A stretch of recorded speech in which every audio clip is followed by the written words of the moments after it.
ಬನ್ನಿ ಇವಾಗ ಸಖತ್ತಾಗಿರೋ ಟೇಸ್ಟಿಯಾಗಿರೋ ಗೋಬಿ ರೈಸ್ ಹೇಗೆ ಮಾಡೋದು ಅಂತ ನೋಡ್ಕೊಳ್ಳೋಣ. ಫಸ್ಟ್ ಇಲ್ಲಿ ಗೋಬಿನ ಡೀಪ್ ಫ್ರೈ ಮಾಡ್ಕೋಬೇಕಾಗತ್ತೆ. ಅದಕ್ಕೆ ಒಂದು ಪಾತ್ರೆಗೆ ಮೈದಾ ಹಾಗೆ ಕಾರ್ನ್ಫ್ಲೋರು ಎರಡನ್ನೂ 2 ಟೇಬಲ್ ಸ್ಪೂನ್ ತೊಗೊಂಡಿದ್ದೀನಿ ನಾನು. ಸ್ವಲ್ಪ ಮೊಸರು, ಒಂದು 2 3 ಟೇಬಲ್ ಸ್ಪೂನಷ್ಟು ಮೊಸರು, ಹಾಗೆ ಸ್ವಲ್ಪ ಚಿಲ್ಲಿ ಪೌಡರು 1 ಸ್ಪೂನಷ್ಟು ಹಾಕಿ ಇದನ್ನು ಚೆನ್ನಾಗಿ ಮಿಕ್ಸ್ ಮಾಡ್ಕೋಬೇಕು. ನಾನಿಲ್ಲಿ ಉಪ್ಪು ಸೇರಿಸ್ಕೊಂಡಿದ್ದೀನಿ. ಇದಕ್ಕೆ ನೀರು ಸೇರಿಸ್ಬಿಟ್ಟು ಇದನ್ನು ಈ ರೀತಿ ಹದಕ್ಕೆ ಕಲಿಸ್ಕೊಳ್ಬೇಕು. ಬಜ್ಜಿ ಬೋಂಡ ಮಾಡ್ತೀವಲ್ಲ ಆ ರೀತಿ ಹದಕ್ಕೆ ಕಲಿಸ್ಕೊಂಡು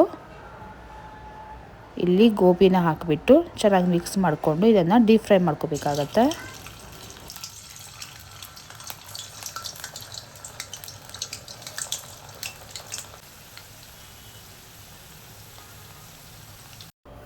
ನೋಡಿ ಇಷ್ಟು ಫ್ರೈ ಆದರೆ ಸಾಕು, ಇದಕ್ಕಿಂತ ಜಾಸ್ತಿ ಫ್ರೈ ಮಾಡ್ಕೊಳಕ್ಕೆ ಹೋಗಬೇಡಿ, ಸುಟ್ಟೋಗುತ್ತೆ. ಇಲ್ಲಿ ಒಂದು ಕಡಾಯಲ್ಲಿ ನಾನು 2 ಟೇಬಲ್ ಸ್ಪೂನಷ್ಟು ಎಣ್ಣೆ ತೊಗೊಂಡಿದ್ದೀನಿ. ಹಾಗೆ ಶುಂಠಿ ಬೆಳ್ಳುಳ್ಳಿ ಪೇಸ್ಟ್ ಹಾಕ್ಕೊಂಡಿದ್ದೀನಿ.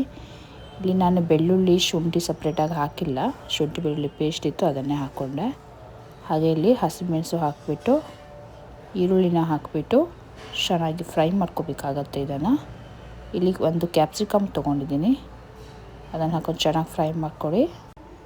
ಫ್ಲೇಮ್ ಹೈ ಇರಲಿ. ನೆಕ್ಸ್ಟ್ ನಾವು ಮುಂಚೆನೇ ಮಾಡಿಟ್ಟ ರೈಸನ್ನು ಸೇರಿಸ್ಕೊಳ್ಬೇಕು. ರೈಸ್ ಸೇರಿಸಾದ್ಮೇಲೆ ಇವಾಗ ಸಾಸಸನ್ನು ಹಾಕ್ಕೊಳ್ಳೋಣ.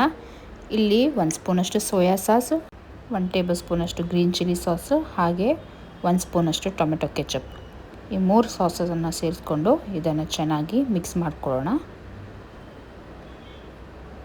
ಇವಾಗ ಇಲ್ಲಿ ಮಿಕ್ಸ್ ಆಗಿದೆ.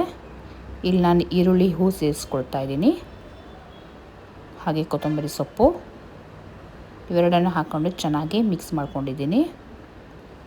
ಸೊ ಇವಾಗ ಫ್ರೈ ಮಾಡ್ಕೊಂಡಿರೋಂಥ ಗೋಬಿ ಹಾಕ್ಕೊಂಡು ಚೆನ್ನಾಗಿ ಮಿಕ್ಸ್ ಮಾಡಿಕೊಂಡು ಇದಕ್ಕೆ ಪೆಪ್ಪರ್ ಪೌಡ್ರ್ ಹಾಕ್ಕೊಂಡಿದ್ದೀನಿ. ಇಲ್ಲಿ ನಾನು ಬ್ಲ್ಯಾಕ್ ಪೆಪ್ಪರ್ ಪೌಡ್ರ್ ತೊಗೊಂಡಿದ್ದು. ಇದನ್ನು ಚೆನ್ನಾಗಿ ಮಿಕ್ಸ್ ಮಾಡ್ಕೋಬೇಕು. ಸೊ ಟೇಸ್ಟಿಯಾದಂಥ ಗೋಬಿ ರೈಸ್ ರೆಡಿ ಆಗುತ್ತೆ. ವಿಡಿಯೋ ಇಷ್ಟ ಆದರೆ ಸಬ್ಸ್ಕ್ರೈಬ್ ಮಾಡೋದು ಮರಿಬೇಡಿ. Thank you.